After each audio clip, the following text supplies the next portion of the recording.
Yo, what's up? JD Spider TV. At ngayon ay dumating na yung hinihintay nating sling. Isa siyang Grammostola Polcripes or kilala siya bilang isang Chaco Golden Knee. Yun, no? Unboxing na tayo, guys. Excited na. Pero bago ang lahat, shoutout muna kay Denver's Arachnids. Legit seller yan, guys. PM nyo lang siya. Yan, binuksan na natin. Hinati ko muna sa gitna. Nga pala, no? Balot na balot pa lang pag mga ganito, guys, no? First time ko lang din kasing umorder ng sling, kaya ganito siguro siya, lalo na pag malayo yung panggagalingan. So yan, unti-unti ko na siyang binuksan. Yan dire-diretso na. Uy, teka lang, makawala ata.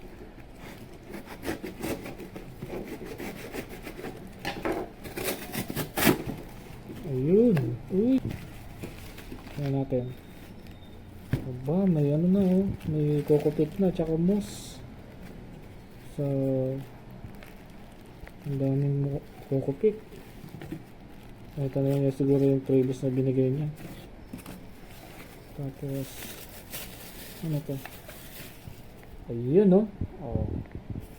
T. albopalosus honduran curly hair tarantula. Oh, ba't curly hair tarantula? Ang order ko ay ano? Tawag to? Ang order ko ay Chaco. Bakit curly hair? Ang dumating.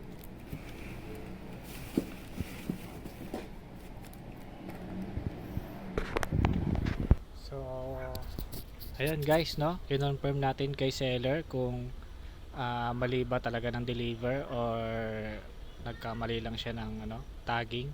So yun nga, guys, nagkamali lang siya ng tagging. Ang dumating sa akin ngayon na sling ay isa talagang Chaco Golden Knee. So nang haba ng usapan namin, naniniwala naman ako kay seller kasi kahit first time ko lang, so mabait naman siya eh. Kaya okay lang naman yun, guys. So ito na siya nung binuksan ko siya. Ayan o.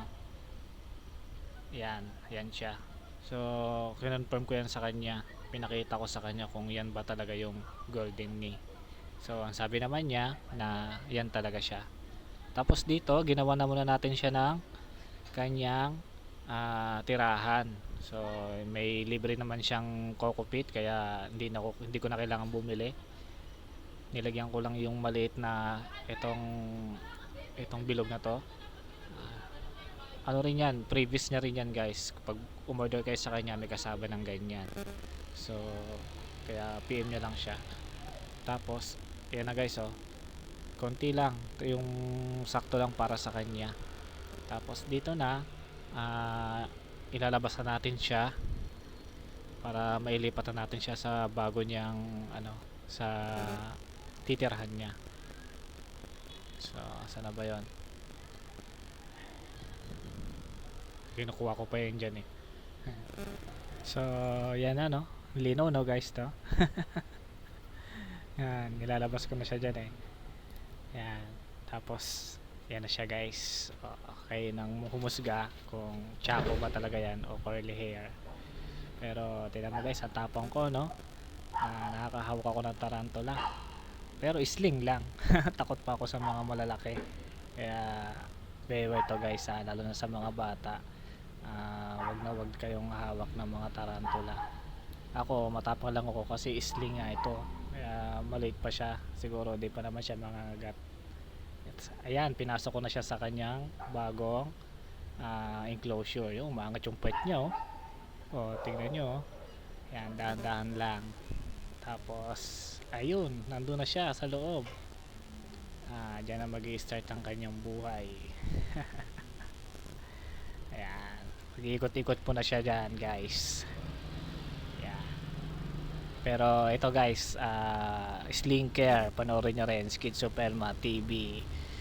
Marami talaga kayo matututunan dyan, guys. Yan, pinanood ko lahat yan, pati yung sling care, pag-aalaga, yung tamang proseso para sa mga sling na tarantula. And yun lang, guys, no? Thank you, see you on next video.